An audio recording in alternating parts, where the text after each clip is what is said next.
I now recognize Ambassador from Serbia. Ambassador speaking on behalf of Serbia and Belarus. You have the floor, Ambassador. I have the honor, as you said, to speak on behalf of Belarus and Serbia, and the Republic of Serbia in its national capacity aligns itself with the statement made yesterday by the European Union. Allow me to express my appreciation and gratitude to the panelists who, in the last 2 days, have given a substantial and thought-provoking contribution to our discourse, which indeed has been very, very valuable. As stated in the Future We Want, the outcome document from the Rio+20 conference, cities, if they are well planned and developed, including through integrated planning and management approaches, contribute significantly to the promotion of economically, socially, and environmentally sustainable societies. Apart from their central role in human development, cities have had a significant role in the process of degradation of the environment and unsustainable exploitation of resources. Cities contribute by 75% to the utilization of energy, 2/3 of which is from fossil fuels. It is well known that the expansion of cities often takes place at the expense of agriculture and forest land. Megacities of over 10 million people naturally pose exceptional challenges.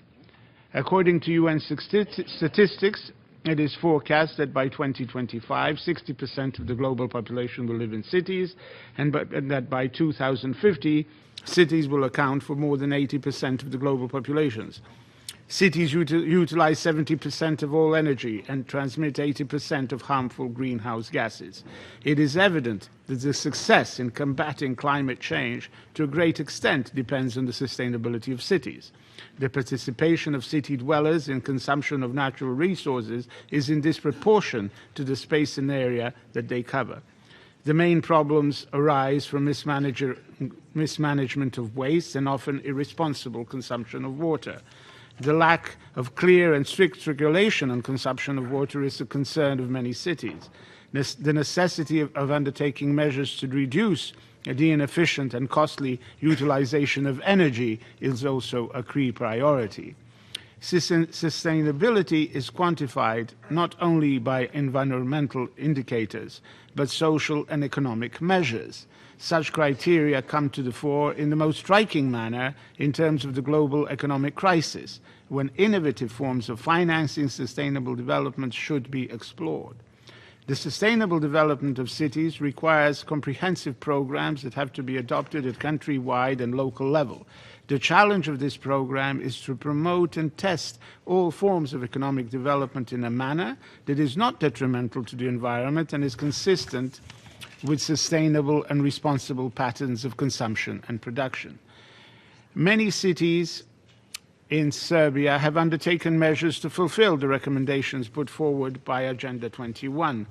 The directions that need to be followed in order to establish sustainable urban development and sustainable cities have to include the following elements: compact and rational cities based on the efficient utilization of land, effort to reduce the use of motor vehicles in city centers, efficient utilization of resources leading to reduced pollution and waste, integration of regional and local plans for managing waste, establishing of an organized system for the recycling of waste, development of public consciousness for the solution of problems of waste management, for example.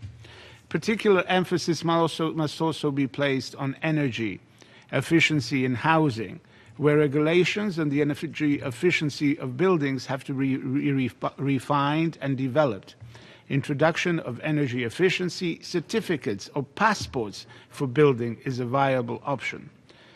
The goal must be to achieve smart, low-carbon or post-carbon cities that address the socioeconomics of the urban divide.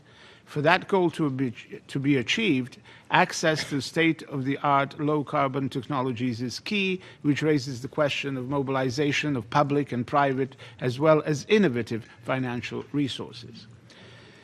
It is evident that transportation and the movement of people and goods is a central element in the quest for the achievement of sustainable development.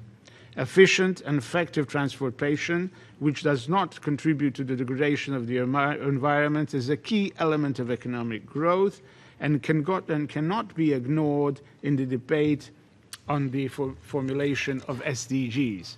Middle-income countries and countries in transition, like Serbia and Belarus, facing specific development problems, are undertaking significant efforts to upgrade their transportation network and develop its sustainability, which is a challenging task. Efforts to achieve sustainable transport have to include following elements: the reduction of participation of transportation in air pollution and noise through the improvement of the quality of motor vehicles and reduction of the use of fossil fuels, including of the quality of transport services and transportation infrastructure.